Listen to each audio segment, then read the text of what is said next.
tata tertib dina sholati anu kahiji salami imam khotib nu berkhutbah.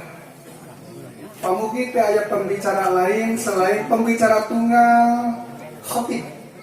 Margi eta kalebetkeun rukun ibadah di sholat Idul Fitri.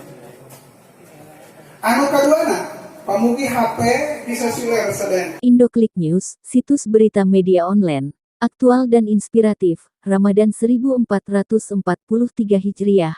Warga masyarakat Babakan Loa dan masyarakat yang berada di wilayah Rancaikek Kulon, antusias, ikuti sholat Id yang diselenggarakan remaja masjid beserta jajaran pengurus Masjid Al-Furqon Babakan Loa Rancaikek Kulon. Suasana khidmat nampak terlihat saat khotib menyampaikan khutbahnya. Petikan isi khutbah yang disampaikan diantaranya seputar makna ibadah selama bulan Ramadan, bertindak selaku imam dan khotib Kiai Haji Abdul Manun. Kegiatan ibadah salat Id pertama kalinya dilaksanakan setelah pemerintah memberikan kebebasan untuk melaksanakan ibadah secara berjamaah. Setelah beberapa tahun kebelakang, adanya pembatasan jarak saat menjalankan ibadah, dan berbagai pelaksanaan kegiatan berkerumun. Pembatasan kegiatan tersebut adalah upaya pemerintah untuk mengantisipasi penyebaran COVID-19 yang melanda tanah air kurang lebih 3 tahun belakangan ini. Bapak Ustadz Nandang Sirojudin SPD selaku pengurus DKM Masjid Al-Furqon menyampaikan ucapan terima kasih kepada semua yang mendukung terselenggaranya kegiatan tersebut, diantaranya kepada keluarga besar Ibu Hajah Iyam Maryam yang telah memberikan izin tempat untuk pelaksanaan ibadah sholat Idul Fitri 1 Syawal 1443 Hijriah, Senin tanggal 2 Mei tahun 2022. Ucapan terima kasih disampaikan juga kepada semua pihak yang telah membantu dan mendukung kegiatan tersebut, diantaranya pengurus rukun warga RW 03, semua ketua RT, dan remaja masjid yang tergabung dalam kepanitiaan Ramadan 1443 Hijriah, dan yang terakhir beliau menyampaikan ucapan selamat Hari Raya Idul Fitri kepada semua hadirin yang mengikuti kegiatan ibadah sholat Id 1443 Hijriah 2022 Masehi.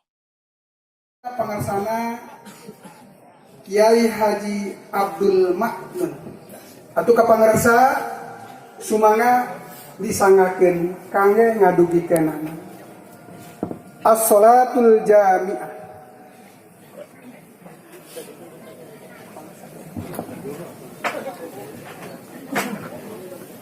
As-sholatu jami'ah. Hadirin sidang Id rahimakumullah.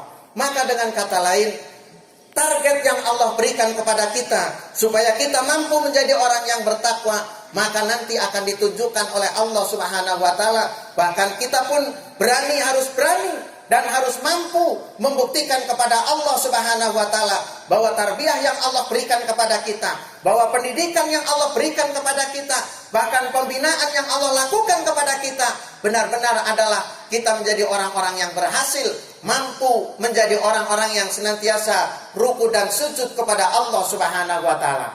Kita dididik dari mulai tidur. Ketika tidur kita dibangunkan untuk sahur. Ketika sudah sahur kita diperintahkan sholat subuh. Siangnya kita diperintahkan saum, sholat duhur, sholat asar, sholat maghrib, sholat isya, termasuk di dalamnya ada taraweh. Di sini Allah Subhanahu wa taala jelas-jelas mengatakan dalam ayat, ya ayyuhalladzina amanu, hai orang-orang yang beriman. Yang diseru dalam ayat itu adalah orang yang beriman. Dengan kata lain, yang akan mampu mengikuti tarbiyah, yang akan mampu mengikuti pendidikan maupun pembinaan yang Allah berikan kepada kita semuanya hanya untuk orang-orang yang beriman. Dan yang akan mampu hanyalah orang-orang yang beriman. Makanya begitu selesai di dalam Ramadan, kita harus mampu menunjukkan kepada Allah, kami adalah orang yang beriman. Kami adalah orang yang masuk kriteria menjadi orang yang bertakwa di hadapan Allah Subhanahu wa taala. Hadirin sidang Id rahimakumullah. Maka melalui mimbar ini, khatib ingin mengingatkan khususnya untuk khatib pribadi, umumnya untuk rahimakumullah semuanya. Pembinaan yang Allah berikan dari mulai kita tidur, bangun, hingga kita tidur lagi, hingga kita bangun lagi. Dari mulai ibadah hingga ibadah lagi. Yang diseru adalah orang yang beriman. Kenapa? Bagi orang yang beriman ini adalah sesuatu yang biasa, bukan sesuatu yang wah. Ketika seseorang dia itu adalah orang yang beriman, dia bangun sepertiga malam untuk melaksanakan sholat, yaitu sholat tahajud. Ini sudah terbiasa dilakukan oleh orang-orang yang beriman. Tapi bagi orang yang mukallaf, orang yang terbebani dengan hukum dan aturan Allah, mereka akan merasa berat. Maka digeserlah, yaitu ketika di bulan-bulan yang lain kita diperintahkan tahajud, ketika di dalam bulan taraweh, bulan Ramadan, kita diperintahkan taraweh. Terlepas dari hukum wajib atau sunnah, yang jelas di dalam bulan Ramadan ada taraweh, di dalam bulan yang lain ada tahajud. Maka bagi orang yang beriman yang terbiasa bangun di sepertiga malam, justru ini adalah sesuatu yang memudahkan. Biasa mereka itu melakukan sholat tahajud, yaitu di sepertiga malam. Lalu ternyata dia melakukannya adalah pada Isya, diulur sedikit.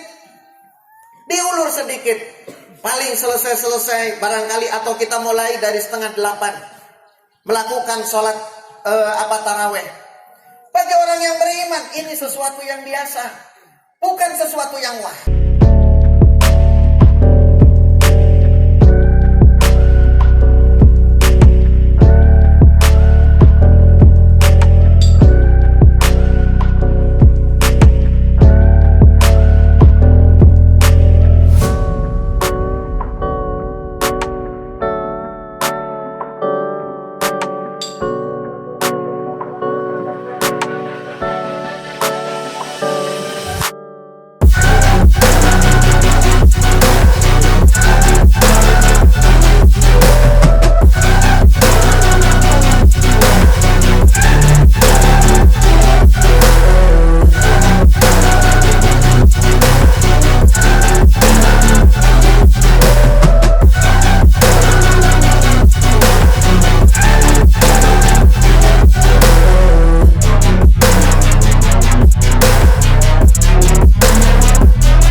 Pemainnya Arab sadar diri.